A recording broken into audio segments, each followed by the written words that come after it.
शब्द विचार। आज का हमारा टॉपिक है शब्द विचार। शब्द विचार किसे कहते हैं? वर्णों के सार्थक और स्वतंत्र समूह को शब्द विचार या शब्द कहलाते हैं। जैसे मैंने समझाया था क प्लस म प्लस ल, तो इनसे मिलकर के क्या बनेंगे? कमल। और अगर इसी को हम दूसरी तरह से करेंगे तो जैसे लकम, उनसे नहीं बन पाएगा, तो वो क्या है? सार्थक समूह नहीं है।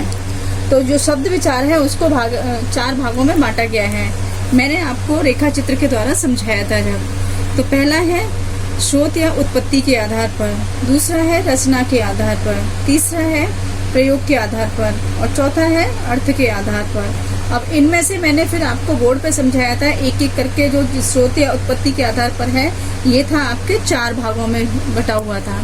तो उसके चार भाग कौन कौन से हैं उनके बारे में अभी हम विस्तार पूर्वक पढ़ेंगे। जैसे स्रोत या उत्पत्ति के आधार पर, अब इसका क्या है, किस तरह से होता है? हिंदी भाषा की जननी मूलतः संस्कृत है, परंतु समय के साथ साथ भाषा के कुछ शब्दों का रूप बदल जाते हैं। तो अब इसमें है जैसे चार भाग हैं इसके, तत्सम, तद्भव, देशज, विदेशी।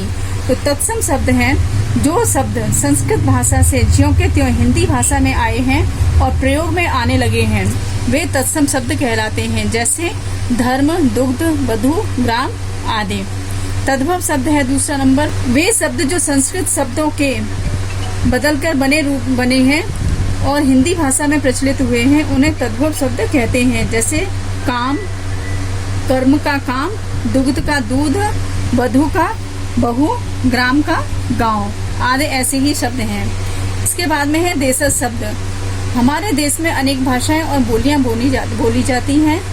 हिंदी में जो शब्द दूसरी बोलियों से या लोक भाषाओं से आए हैं उन्हें देशज शब्द कहते हैं। जैसे थैला, जूता, गाड़ी, रोटी आदि।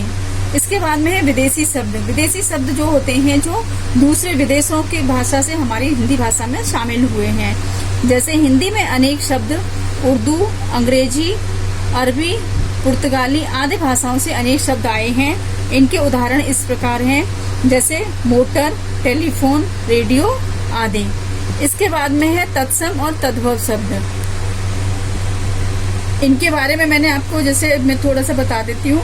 पत्र, पत्ता, मस्तक, माथा, पुष्प, फूल, कपाट, किवाड़, आश्रय, आसरा, अश्रु, आंसू, धैर्य, धीरज, ताम्र, तांबा, चंद्र, चांद, दंड, डंडा, दुर्बल, दुबला, मुक्ता, मोती, जंघा, जांग। इसी तरह से और भी है। मैं आपको होमवर्क के रूप में आज इन शब्दों का भेजूंगी और ये पाठ है, इसको मैं अगर जरूरत पड़ी तो मैं वापस से समझा दूंगी।